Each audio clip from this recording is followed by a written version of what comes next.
এখানে অনেক নারী পুরুষ বসে আছে, অনেক নারী পুরুষ দাঁড়িয়ে বসে আছে। হিন্দু মুসলিম সন্তান হত্যা করেছে, স্বামী স্ত্রী আনন্দ ফুর্তি করলো, বাপের স্ত্রীর পেটে বাচ্চা এসে গেছে, দুজনে মিলে যুক্তি করলে এই বাচ্চাটা নেওয়া যাবে না, এ বাচ্চাকে মেরে দাও।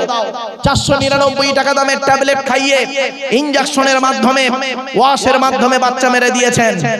কোরআন বলছে লা তাকতুলু আওলাদাকুম মিন খাশিয়াতি ইমলাক, তোমরা তোমাদের সন্তানদেরকে খাওয়াবার ভয়ে হত্যা করো না। নাহনু নারযুকুকুম ওয়া ইয়্যাহুম, আমি সৃষ্টিকর্তা, তাদেরও খাওয়াই তোমাদেরও খাওয়াই। সন্তান হত্যা হলো পৃথিবীর সবথেকে নিকৃষ্ট কাজ। এখানে কত মানুষ বসে আছে সন্তান হত্যা করে বসে আছে, ডাইরেক্ট ইনডাইরেক্ট। চলুন ওই সমস্ত মৃত সন্তানদেরকে পরকালে সৃষ্টিকর্তা তুলবে, জীবিত করে জিজ্ঞাসা করবে, ওয়াইজাল মাউউদাতু সুইলাত বিআইয়ি যামবিন কুতিলাত। ওই সমস্ত মৃত সন্তানদেরকে সৃষ্টিকর্তা জীবিত করে জিজ্ঞাসা করবে। এই মা বোনেরা ভালো করে শুনে নাও, ওই সমস্ত জীবিত ওই সন্তানদেরকে, মাসুম মাসুম বাচ্চাদেরকে জিজ্ঞাসা করবে, ওয়াইজাল মাউউদাতু সুইলাত বিআইয়ি যামবিন কুতিলাত, তোমাদের পিতামাতা তোমাদের কোন অন্যায়ের কারণে হত্যা করেছিল? ওই মাসুম মাসুম বাচ্চারা বলবে, ওগো দয়াময়, আমরা হত্যা হতে চাইনি, আমাদের বাপ আর মা আনন্দ ফুর্তি করলো, বাপের পিষ্ট হতে মায়ের পেটে এলাম।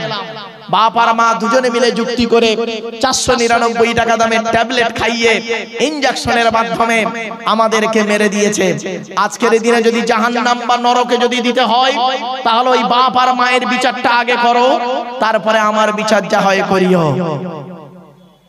এখানে যারা বসে আছেন দেখে মনে হচ্ছে ফেরেশতা, গালে দাড়ি পেকেছেন, পেকে গেছে দাড়ি, এখন দাড়ি পেকে গেছে, 50 বছর বয়স হয়ে গেছে, মনে ভাববেন না ফেরেশতা হয়ে গেছেন। অতীতটাকে একবার চিন্তা করুন, যখন আপনার বয়স 20 বছর ছিল, এই দিলীপ কুমার এলাকার বাদুড়িয়ার কত নারী, সুন্দরী নারীরা তোমার চোখ থেকে ফাঁক যায় নাই। হে নারী, হে পুরুষ, তুমি বহু ব্যভিচার পাপ কাজে লিপ্ত হয়েছো। ছোট্ট একটা উদাহরণ দিচ্ছি, 1990 সালের কথা বলছি। আমার পাশে এক বয়োজ্যেষ্ঠ লোক বসে আছেন, ও পাশেও একজন বয়োজ্যেষ্ঠ লোক বসে আছেন। 1990 সালের কথা বলছি। 1990 সালের সময় ছেলেরা প্রেম করত, ছেলে মেয়ে প্রেম করত। আমাদের ছোটবেলায় দেখেছি ছেলে মেয়েরা প্রেম করত। তো প্রেম করতে গিয়ে কিসের মাধ্যমে প্রেম করত? চিঠির মাধ্যমে প্রেম করত। চিঠি চিঠি। এখন চিঠির মাধ্যমে আর প্রেম হয় না, এখন মোবাইলে, আধুনিক বিজ্ঞানের যুগে মোবাইলের মাধ্যমে প্রেম হয়। ভালো কথা। তখন প্রেম করত যুবক ছেলে, যুবতী মেয়ে। আর এখন প্রেম করছে কি শুনবেন? দু ছেলের মা 4 ছেলের বাপের সঙ্গে পালাচ্ছে। ঠিক না বেঠিক? কি হিন্দু কি মুসলিম, দু ছেলের মা 4 ছেলের বাপের সঙ্গে চলে যাচ্ছে। ছি ছি ছি ছি ছি, লজ্জা করা উচিত। কি হিন্দু কি মুসলিম। শুধু তাই নয়, আরো দেখেন যুবক ছেলেরা, এরা আবার প্রেম করে কাদের সাথে জানেন? বেশিরভাগ যুবক ছেলে যুবতী মেয়ের সঙ্গে প্রেম করতে ভালোবাসে না, পাড়ার বৌদি আর ভাবিদের ধরেছে। বাস্তবটাই বললাম, হয়তো শুনতে কথাটা খারাপ লাগলো, কিন্তু বাস্তব কথা।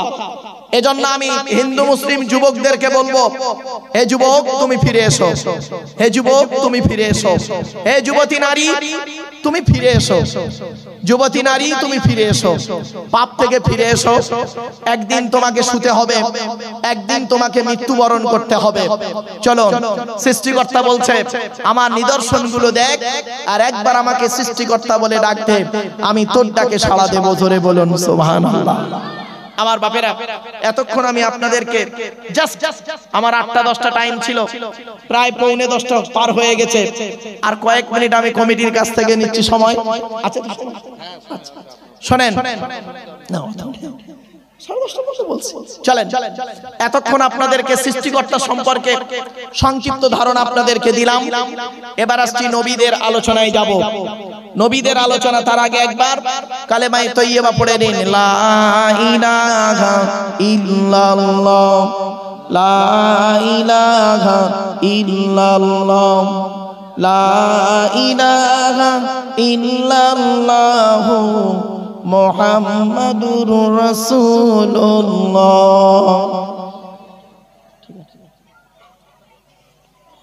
চলে যাচ্ছে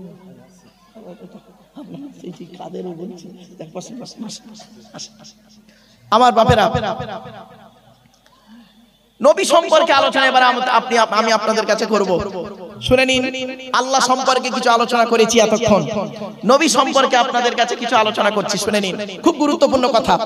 আচ্ছা বাবা, নবীদের পরিচয় কটা বলেছিলাম? তিনটে। কি কি? এক নাম্বার, যিনি নবী হবেন তার চরিত্র উত্তম হতে হবে। পৃথিবীতে যত নবী এসেছেন প্রত্যেক নবীর চরিত্রকে আল্লাহ পাক উত্তম করে পাঠিয়েছে, জোরে বলুন সুবহানাল্লাহ। দুই নাম্বার, যিনি নবী হবেন তার উপরে আল্লাহর তরফ থেকে ওহী নাযিল হতে হবে। তিন নাম্বার, যিনি নবী হবেন তার দ্বারাই অলৌকিক ঘটনা ঘটতে হবে, একটা হোক বা 50টা হোক। পৃথিবীতে যত নবী এসেছেন প্রত্যেক নবীর মাধ্যমে আল্লাহ পাক 1 থেকে 50টার ভিতরে অলৌকিক ঘটনা দেখিয়েছেন, যাকে বলে মুজিজা। কিন্তু আমার নবী, বিশ্ব নবী মুহাম্মদ সাল্লাল্লাহু আলাইহি ওয়াসাল্লামের মাধ্যমে আল্লাহ পাক 1000-এরও বেশি মুজিজা দিয়েছেন, জোরে বলুন সুবহানাল্লাহ। সেই 1000 মুজিজার ভিতরে সর্বশ্রেষ্ঠ হলো এই কোরআনুল মাজিদ। শুনে নিন, এই কোরআনে লেখা আছে নামাজের কথা কোরআনে আছে 82 জায়গায়। কত জায়গায়? 82 জায়গায়। আর লেখাপড়ার কথা কোরআনে আছে 92 জায়গায়। লেখাপড়ার কথা কোরআনে আছে 92 জায়গায়। অনুরোধ করে আপনাদের বলে যাচ্ছি, লেখাপড়ার গুরুত্ব দিন। প্রফেট মুহাম্মদ সাল্লাল্লাহু আলাইহি ওয়াসাল্লাম বলেছেন, উতলুবুল ইলমা মিনাল মাহদি ইলাল লাহাদ, দোলনা থেকে নিয়ে কবর পর্যন্ত লেখাপড়া শেখো। লেখাপড়া যদি আপনার ভিতরে থাকে, সত্যিকারের জ্ঞান যদি থাকে, ওই টুকরি করা চুরি করা জ্ঞান যদি থাকে, আপনি নিজেই নিকৃষ্ট আর মানুষকে নিকৃষ্টই করবেন। আপনি নিজে খারাপ, মানুষকে খারাপ করেই ছাড়বেন। আর যদি সত্যিকারের বিদ্যা, প্রকৃত বিদ্যা আপনার ভিতরে থাকে, তাহলে আপনার ভিতরে একটা জ্যোতি থাকবে আর আপনার দ্বারাই মানুষ জ্যোতি পাবে, আলো পাবে। ঠিক না বে ঠিক? চলুন, আমরা যে নবীর উম্মত তার নাম হলো প্রফেট মুহাম্মদ সাল্লাল্লাহু আলাইহি সাল্লাম, তাই তো নাকি? চলুন, আচ্ছা মুহাম্মদ সাল্লাল্লাহু আলাইহি সাল্লাম কোন বংশে জন্মগ্রহণ করেছেন? কুরাইশ বংশে। কুরাইশটা কে? শুনে নিন, মুহাম্মাদের বাপের নাম আব্দুল্লাহ, আব্দুল্লাহর বাপের নাম আব্দুল মুত্তালিব, আব্দুল মুত্তালিবের বাপের নাম আব্দে মান্নাফ, আব্দে মান্নাফের বাপের নাম হাশেম, হাশেমের বাপের নাম কুসাই, কুসাইয়ের বাপের নাম কিলাব, কিলাবের বাপের নাম মুররা, মুরার বাপের নাম লুবাই, লুবাইয়ের বাপের নাম কাব, কাবের বাপের নাম গালিব, গালিবের বাপের নাম ফিগির, ফিগির থেকে কুরাইশ বংশ এসেছে। নবীর বাপের নাম আব্দুল্লাহ, মায়ের নাম আমিনা, দাদার নাম আব্দুল মুত্তালিব, দাদির নাম হলো নেতিলা বিনতে খব্বাব ব্রাকেটে ফাতেমা, কেউ বলেছেন সামিরা। নবীর নানার নাম হলো আব্দুল ওয়াহাব জুহরি, নবীর নানির নাম হলো বারিরা বা বাররা, নবীর দুধমার নাম হলো হালিমা, নবীর দুধ বাপের নাম হলো হারেস, নবীর দুধ ভাইয়ের নাম আব্দুল্লাহ, নবীর বাপের নাম আব্দুল্লাহ, নবীর দুধ ভাইয়ের নাম আব্দুল্লাহ। দুটো জনে এক করে ফেলবেন না। নবীর জন্ম 570 খ্রিস্টাব্দে। ইংরেজি কি মাস ছিল? 29 আগস্ট। আরবি মাস ছিল রবিউল আউয়াল মাস। 12 তারিখ মতান্তরে 9 তারিখ সোমবার শবে সাদেকের সময় আরবের মক্কা নগরে কুরাইশ বংশে নবীর জন্ম। নবীর বাপেরা হলো 10 ভাই, নবীর মায়েরা হলো 19 বোন। নবীর বাপেরা 10 ভাই, নবীর মায়েরা 19 বোন। নবীর ফুপু, ফুপু ফুপু মানে পিতা, বাপের বোনকে আপনারা কি বলেন? নবীর ফুপু হলো 6টা। কটা? 6টা। আর নবীর ছেলে মেয়ে হলো 7টা। সব বলে দিচ্ছি, শুনে নিন। নবীর বাপেরা 10 ভাই, তার মধ্যে নবীর 9টা চাচা, 18টা খালা। 9টা চাচার নাম কি? শুনে নিন। বড় চাচার নাম হলো হারেস। কি বললাম? হারেস, জুবায়ের, মুকাইয়িম, ফাইদাক, জাইদাক, আবু লাহাব। আবু লাহাব নবীর নিজের চাচা। আবু লাহাব, হামজা, আব্বাস, আবু তালিব, নবীর বাপ আব্দুল্লাহ। কই এখানে আবু জাহালের নাম তো নেই। তাহলে বোঝা গেল আবু জাহাল নবীর চাচা নয়। অনেক ব্যক্তি তারা বক্তব্য করতে করতে বলেন আবু জাহাল নাকি নবীর চাচা। খবরদার বলবেন না আবু জাহাল নবীর চাচা নয়।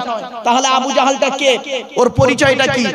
আবু মানে পিতা, জাহাল মানে মূর্খ, মূর্খের পিতা। ঠিক আছে?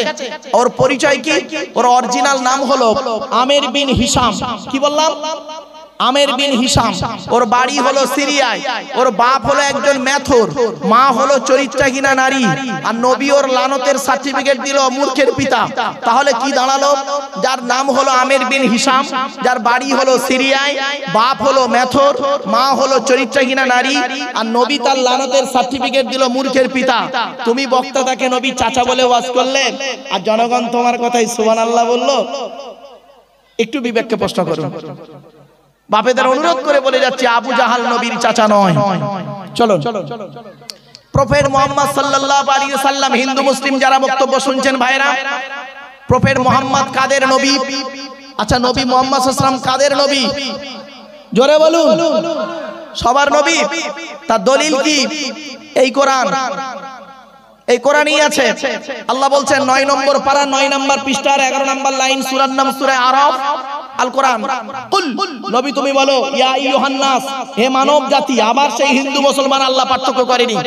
হে মানব জাতি, কুল ইয়া আইয়ুহান নাস, নবী তুমি বলো, হে মানব জাতি, ইন্নী রাসূলুল্লাহি ইলাইকুম জামিয়া, মুহাম্মদকে আল্লাহ বিশ্বের কুল কায়নাতের রাসূল করে পাঠিয়েছে। জোরে বলুন সুবহানাল্লাহ। তাহলে মুহাম্মদ সাল্লাল্লাহু আলাইহি ওয়াসাল্লামকে নিয়ে হিন্দু, মুসলিম, জৈন, ব্রাহ্মণ, খ্রিস্টান সকলে গবেষণা করতে পারেন। আমি সকল ধর্মের মানুষদেরকে আমি আহ্বান করছি, আপনারা পবিত্র কোরআনের বাংলা অর্থ, অনুবাদ, ব্যাখ্যাগুলো পড়ুন। শুধু তাই নয়, মুহাম্মদ সাল্লাল্লাহু আলাইহি ওয়াসাল্লামের জীবনীটা আপনারা বাংলায় বের হয়ে গেছে, সেগুলো পড়ুন, পড়লেই বুঝতে পারবেন। চলুন কয়েক কটা উদ্ধৃতি আমি আপনাদেরকে পেশ করছি।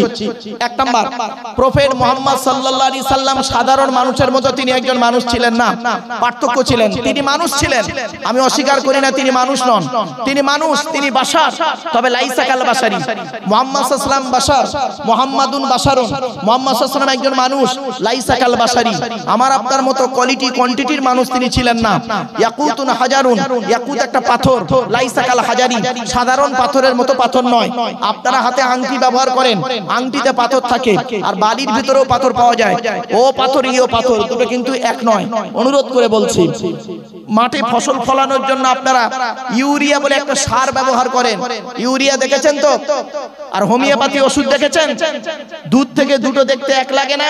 দুটো খেয়ে দেখবেন, একটা খেলে সারবে, অপরটা খেলে সরবে। পার্থক্য এই জায়গাটায়। জ্ঞানীগুণী বুদ্ধিজীবী মানুষ, চলুন টু দি পয়েন্টের উপরে দু একটা কথা নবী সম্পর্কে বলে দিচ্ছি। প্রফেট মুহাম্মদ সাল্লাল্লাহু আলাইহি সাল্লাম তিনি যেদিন মায়ের পেট থেকে পৃথিবীর মুখ দেখলেন, সেই দিন ওই ঘরের ভিতরে 4টে অলৌকিক ঘটনা ঘটিয়েছিলেন। আমার ইচ্ছা ছিল আজকের এখানে কোরআনের একটি সূরা তাফসীর করব, কিন্তু পরিস্থিতি আমাকে সামাল দিল না, পরিস্থিতি আমাকে সুযোগ দিল না। সেই জন্য আমাকে করতে হলো কি, হিন্দু মুসলিম মিক্সড বক্তব্য এখানে করতে হলো। চলো এবার আসছি, কথাগুলো একটু ফলো করবেন। সৃষ্টিকর্তা আমাদের দুটো হাত দিয়েছে, তাই তো? হাতগুলো একটু ছেড়ে দেন তো দয়া করে প্রত্যেকেই। প্রত্যেকের হাতগুলো দেখুন, আঙুলগুলো মোড়া। কারোর হাত এমন নেই, চ্যালেঞ্জ। প্রেসার দিলে এমন হবে, নইলে এমন। কেন? কোনোদিন ভাবলেন না? শুনে নিন, মানুষের জন্মগতভাবে হাত আসে মোড়া। কেন? আদম নবীকে সৃষ্টিকর্তা যেদিন তৈরি করেছিলেন, আদমের হাত দুটো ছিল মুঠো মারা। সৃষ্টিকর্তা বললেন, আদম হাত দুটো খোলো। আদম হাত দুটো খোলে, দুই হাতের তলায় দেখতে পেলেন নারী আর পুরুষ। সৃষ্টিকর্তাকে আদম জিজ্ঞাসা করলেন, ওগো দয়াময়, এরা কারা? সৃষ্টিকর্তা বললেন, আদম, ওরা সব তোমার ছেলে মেয়ে।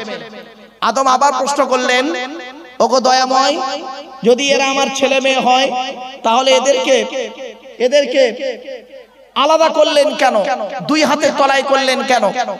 বলা হলো, বাম হাতের তলায় যাদের দেখতে পাচ্ছ, ওরা সব জাহান্নামী, নরকবাসী। আর ডান হাতের তলায় যাদের দেখতে পাচ্ছ, ওরা সব জান্নাতি বা স্বর্গবাসী। এখন আপনি এখানে বসে বসে চিন্তা করুন, আপনার তকদিরটা আদমের ডান হাতের তলায় না বাম হাতের তলায়, কোনো গ্যারান্টি দিতে পারবেন না। সারাটা জীবন ভালো ভালো কাজ করেছে, মরণের ঠিক কয়েক বছর আগে এমন কিছু কাজ করে গেছে যেটা একদম নরকবাসীদের মতো কাজ। আবার সারা জীবন খারাপ কাজে লিপ্ত ছিল। মরণের কয়েক বছর আগে কোন একজন ব্যক্তির, মহান ব্যক্তির হাতে, আল্লাহওয়ালা মানুষের হাতে হাত দিয়ে আল্লাহওয়ালা হয়ে কবরে গিয়েছে। ঠিক না বেঠিক? এরকম বহু বহু বহু প্রমাণ আছে, আমি আপনাদেরকে বলতে পারবো ইনশাআল্লাহ। চলো, আমার আলোচনা ওদিকে নয়, আবার ব্যাকে এলাম। তো প্রফেট মুহাম্মদ সাল্লাল্লাহু আলাইহি সাল্লামের মা আমিনা বর্ণনা করছেন, আমার বাচ্চা মুহাম্মদ যেদিন পৃথিবীর মুখ দেখলো, সেদিন 4টে অলৌকিক ঘটনা ঘটলো। কয়টা বাবা? 4টে। কি? 1 নাম্বার, নবীর মা বলছেন, আমার বাচ্চা মুহাম্মদ যেদিন পৃথিবীর মুখ দেখলো, প্রত্যেক বাচ্চা মায়ের পেট থেকে গেলে তাদের হাতগুলো মুঠো মারা অবস্থায় থাকে। আমার বাচ্চা মুহাম্মদকে লক্ষ্য করে দেখি, বাচ্চার হাত দুটো মুঠো মারা অবস্থায় ছিল না রে, বাচ্চার হাত দুটো মোনাজাত অবস্থায় ছিল। 2 নাম্বার, প্রত্যেক বাচ্চা মায়ের পেট থেকে এলে চিৎকার করে কেঁদে ওঠে। আমার বাচ্চা মোহাম্মদ দেখলাম মায়ের পেট থেকে যখন এলো বাচ্চা চিৎকার করে কেঁদে ওঠেনি, বাচ্চার কপালটা মাটিতে সাজদা অবস্থায় ছিল। 3 নাম্বার, প্রত্যেক বাচ্চা মায়ের পেট থেকে যখন পৃথিবীর মুখ দেখে লক্ষ্য করে দেখা যায় বাচ্চার নাভির সঙ্গে মায়ের নাভিটা জোড়া থাকে, ডাক্তার বা নার্সের মেয়েরা কেটে দিয়ে বেঁধে দেয়। আমার বাচ্চা মোহাম্মদকে লক্ষ্য করে দেখি বাচ্চা মায়ের পেট থেকে নাড়ি কাটা অবস্থায় আল্লাহ পাঠিয়েছে। 4 নাম্বার, প্রত্যেক বাচ্চা মায়ের পেট থেকে পৃথিবীর মুখ যখন দেখে পুত্র সন্তান হলে 12 বছর বয়সের ভিতরে আপনারা তাকে খাতনা বা মুসলমানি করেন, পুরুষ লিঙ্গের আগার চামড়া কেটে বাদ দেন, তাই তো? নবীর মা আমিনা বলছেন আমার বাচ্চা মোহাম্মদ যেদিন জন্মগ্রহণ করলো লক্ষ্য করে দেখি বাচ্চা মায়ের পেট থেকে আল্লাহ খাতনা অবস্থায় পাঠিয়েছে। এরপরে নবী মুহাম্মদ সাল্লাল্লাহু আলাইহি সাল্লাম করলেন কি, হালিমা নামক এক মহিলার দুধ পান করেছিলেন, হিন্দু মুসলিম ইতিহাসে পড়েছেন, তাই তো? হালিমার ঘরে দুধ পান করতে গিয়ে হালিমার ডান দিকের স্তনটা নবী মুহাম্মদ সাল্লাল্লাহু আলাইহি সাল্লাম পান করতেন, হালিমার বাম দিকের স্তনটা কোনোদিন পান করেনি মুহাম্মদ সাল্লাল্লাহু আলাইহি সাল্লাম। তো একদিনের একটা ঘটনা, হালিমা তার স্বামীকে বলছে, প্রাণের স্বামী, এত বাচ্চার দুধ খাইয়েছি, এই বাচ্চাটা ব্যতিক্রম। বলছে কি ব্যতিক্রম? বলছে এই বাচ্চাটা আমার ডান দিকের স্তনটা পান করে, বাম দিকটা পান করে না। তখন হালিমার স্বামী বলছে, হালিমা এ বাচ্চাটা জাতা বাচ্চা নয়, এর প্রতি লক্ষ্য রেখো। তো হয়ে গেল, নবীর বয়স হয়ে গেছে, হালিমাও বৃদ্ধা হয়ে গেছে। হালিমা মারা যাওয়ার কয়েকদিন আগের ঘটনা, কেউ বলেছে 14 দিন, কেউ বলেছে 15 দিন। প্রফেট মুহাম্মদ সাল্লাল্লাহু আলাইহি সাল্লাম একদিন বসে আছেন সঙ্গীদেরকে নিয়ে, শুনে নিন, প্রফেট মুহাম্মদ সাল্লাল্লাহু আলাইহি সাল্লামের সঙ্গীদেরকে বলা হয় সাহাবী। কি বললাম? সাহাবী। আর ঈসা নবীর সঙ্গীদেরকে বলা হয় হাওয়ারি। কি বললাম? হাওয়ারি। তো প্রফেট মুহাম্মদ সাল্লাল্লাহু আলাইহি ওয়াসাল্লাম তার সঙ্গীদেরকে নিয়ে বসে আছেন, এমতো অবস্থায় ওই বৃদ্ধা হালিমা লাঠি ধরে ধরে আসছেন। কাছাকাছি যখন এলেন প্রফেট মুহাম্মদ সাল্লাল্লাহু আলাইহি ওয়াসাল্লাম তিনি লক্ষ্য করলেন কে আসছে দেখি, দেখলেন আমার দুধ মাতা হালিমাতু সাদিয়া। কি করে বসতে দিই, কাছে তো কিছুই নাই, কি দিয়ে বসতে দিই? তখন নবীজি করেছিলেন কি, প্রফেট মুহাম্মদ সাল্লাল্লাহু আলাইহি ওয়াসাল্লাম করেছিলেন কি, তার গায়ের চাদর মোবারকটা, নিজের গায়ের চাদর মোবারকটা খুলে হালিমাকে বিছিয়ে দিলেন বসতে। জোরে বলুন। আচ্ছা, একটি প্রশ্নদার উত্তর আপনারা এবার বলুন দেখি, প্রফেট মুহাম্মদ, হিন্দু মুসলিম সকলেই বলুন, প্রফেট মুহাম্মদ সাল্লাল্লাহু আলাইহি সাল্লাম তার গায়ের চাদর খুলে বিছিয়ে দিলেন বসতে কোন মাকে? কোন মা? দুধ মা, নিজের মা নয়। নিজের মা তো 6 বছর বয়সে মারা গেছে, নিজের মা নয়, দুধ মাকে বসতে দিয়েছেন গায়ের চাদর খুলে। আরে বাদুড়িয়ার মুসলমানেরা, খারাপ সেন্স নেবেন না, বাদুড়িয়ার মুসলমানেরা, তোমাদের নবী করেছেন কি, তার গায়ের চাদর খুলে দুধ মাকে বিছিয়ে দিয়েছে বসতে। আর তুমি কি করেছো? তুমি কি করেছো? তুমি ঘুমাও খাটে গদিতে, তোমার বুড়ো বুড়ি বাপ আর মা ঘুমায় মাটিতে চ্যাটায়ে, তুমি আবার বলো আমি একজন নামাজি মুসল্লি মুসলমান। ছি ছি ছি ছি ছি ছি ছি, লজ্জা করা উচিত। বিবেককে প্রশ্ন করো, তোমার নবী করেছে কি, তার গায়ে চাদর খুলে দুধ মাকে বিছিয়ে দিয়েছে বসতে, আর তুমি করেছো কি, তুমি ঘুমাও খাটি দামি দামি বিছানায় ঘুমাও, তোমার বুড়ো বুড়ি বাম্মা ঘুমায় চ্যাটায়ে মাটি। চ্যাটাই বলে তো? হ্যাঁ, চ্যাটাই বোঝে তো? চ্যাটায়ে মাটিতে।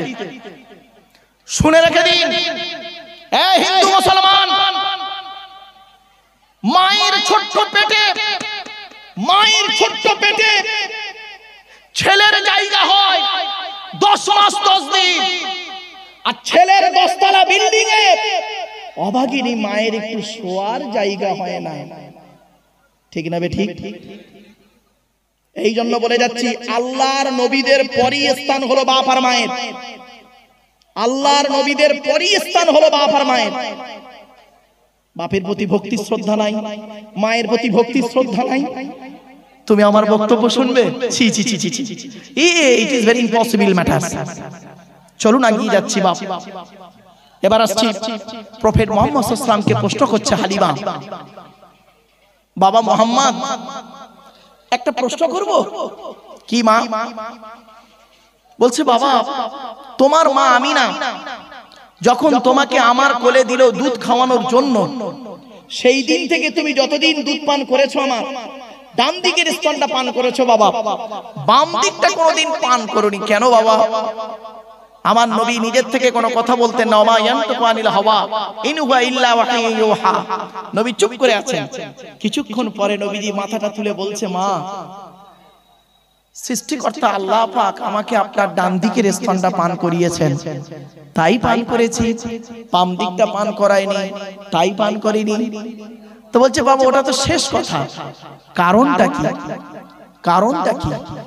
বলেছিলেন, মা, আমি আপনার ডান দিকের স্তনটা পান করতাম, আমার দুধ ভাই আব্দুল্লাহ আপনার পেটের ছেলে, সে বাম দিকটা পান করত।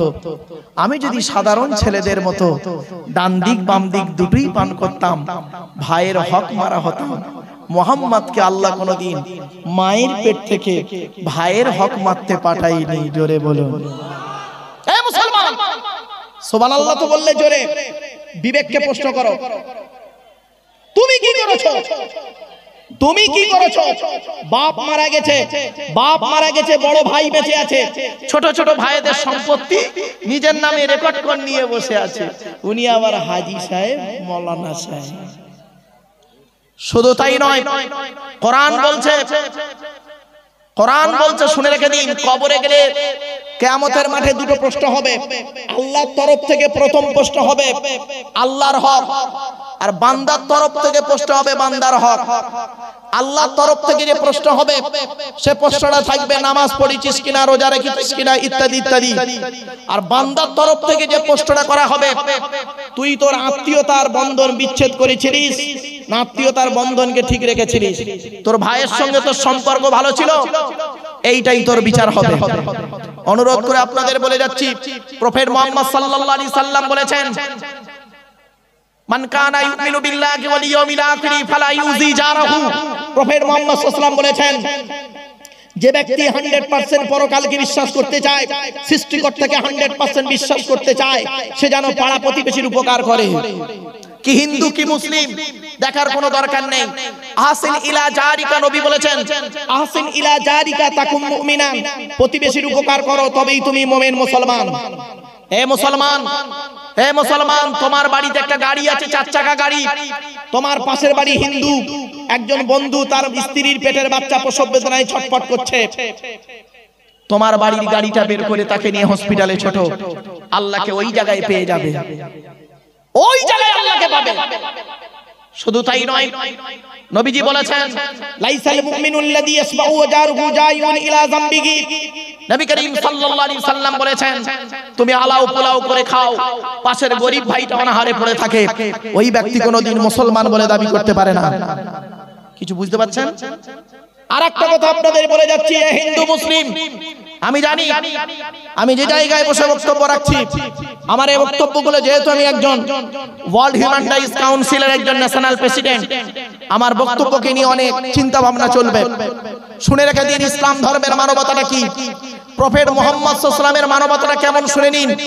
তিনি বললেন, সংখ্যাগুরু মুসলিম এলাকায় সংখ্যালঘু অমুসলিমরা যদি সংখ্যাগুরু মুসলিমদের দ্বারাই যদি অত্যাচারিত হয়, আমি মুহাম্মদ সাল্লাল্লাহু আলাইহি সাল্লাম কিয়ামতের মাঠে মুসলমানদের বিরুদ্ধে আল্লাহর কাছে মামলা করব। ছোট্ট একটা উদাহরণ দিচ্ছি। ধরুন আপনাদের এই বাদুড়িয়াতে মুসলিম বেশি, এই গ্রামে 1000 মুসলিম, 1000 মুসলমানটি ঘর, মুসলমানদের 1000টা ঘর আছে, আর হিন্দুদের 10টা ঘর আছে, 10 ভাই হিন্দু আছে আর 1000 মুসলমান আছেন।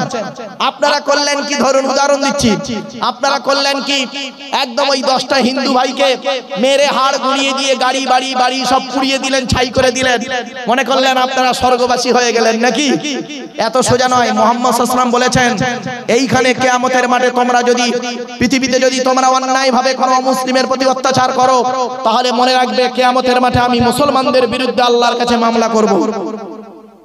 এই হলো বিশ্ব নবী, এই হলো বিশ্ব নবী। মানবতার সবথেকে বড় পরিচয় তিনি দিয়ে গেলেন।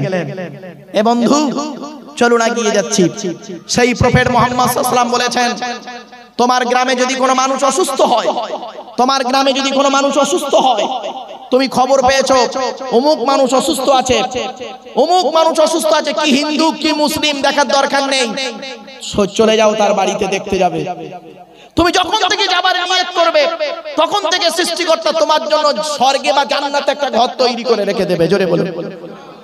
একটা উদাহরণ দিয়ে দিই, মুহাম্মদ সাল্লাল্লাহু আলাইহি ওয়াসাল্লামের কাছে একটা অমুসলিম ছেলে আসতো। মুহাম্মদ সাল্লাল্লাহু আলাইহি ওয়াসাল্লামের কাছে একটা অমুসলিম ছেলে আসতো প্রফেট মুহাম্মদ সাল্লাল্লাহু আলাইহি ওয়াসাল্লামের কথা শোনার জন্য। তো বেশ কয়েকদিন ছেলেটি আসে না। তো মুহাম্মদ সাল্লাল্লাহু আলাইহি ওয়াসাল্লাম তার সঙ্গীদেরকে বলছেন, এই ওই অমুসলিমদের ছেলেটা আর আসছে না কেন? তা বলছে, হুজুর ও ঠিক বলতে পারছি না তো। বলছে, ওর বাড়িটা কোথায় বলতে পারবে? দয়ার নবী কাকে বলে দেখে নি, হিন্দু মুসলিম শিখে নিন মুহাম্মদ সাল্লাল্লাহু আলাইহি ওয়াসাল্লাম ব্যক্তিটা কে। তো বলছেন, বলে ওর বাড়ি অনেক দূর।